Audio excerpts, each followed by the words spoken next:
बेहतर मनुष्य बनने की, और इसकी कोई उम्र भी नहीं। स्कूल तो फिर भी एक 12वीं कक्षा तक हो सकता है, पर ये जीवन कैसे एक हर समय की शिक्षा है। कण कण से शिक्षा लेना है हर एक को, कि कैसे एक ये भाव भी, अक्सर जो बात अहंकार की आती है वहाँ ये बात भी होती है कि जब किसी ने मान लिया कि सब कुछ तो हमें आता है, मैं हर चीज़ बखूबी करता हूँ, तो कोई भी चीज़, नई चीज़ या कोई पुरानी चीज़ को ठीक तरीके से सीखने की ये इच्छा कि इसको सीखा जाए, ये अहंकार की वजह से संभव नहीं हो पाता। तो कैसे अपने जीवन में जहाँ हर कोई ताउम्र छात्र रूप भी बना रहे, एक वो सीखना तो है, पर क्या सीखना है उस पे गौर करें।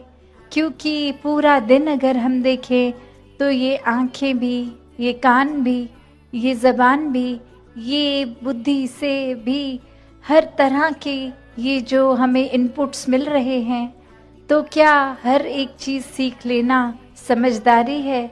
एक भलाई उसमें है क्या? नहीं। एक फ़िल्टर की जो बात होती है कि क्या चीज़ देखकर भी अनदेखी करनी है, क्या चीज़ों को अपनाना है, किसको छोड़ना है, वो चेतनता की बात है।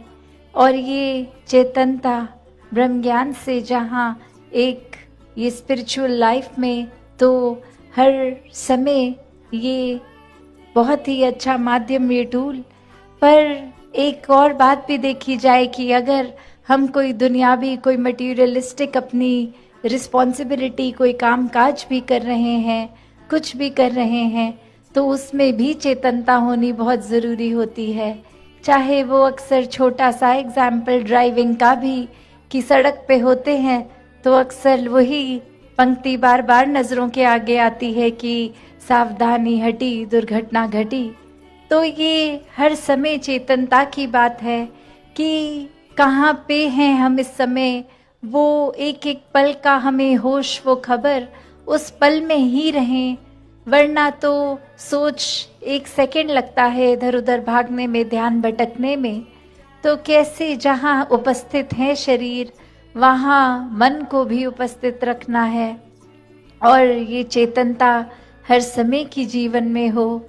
तो फिर बात वहीं आती है जहाँ से हर बात की ही शुरुआत है, ये परमात्मा, ये निराकार, ये जो बेरंगा है, इसके एहसास में हर समय रहना एक पॉसिबल है। एक हर एक पल इसी के एहसास में जीना संभव है।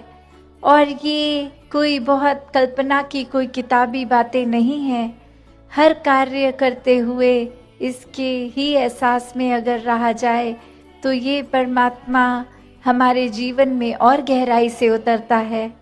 कैसे फिर जहाँ बात अभी जिक्र भी अहंकार का हुआ कि कैसे फिर मन हमारा अक्सर इतना ज़्यादा, किसी ने थोड़ी तारीफ़ क्या कर दी, वो ही बात में इतना अपने आप को श्रेष्ठ मानते हुए एक ऐसी विचारधारा के अंतर्गत रोज़ जीना उठना खाना बैठना शुरू कि अब हमसे श्रेष्ठ तो कोई नहीं,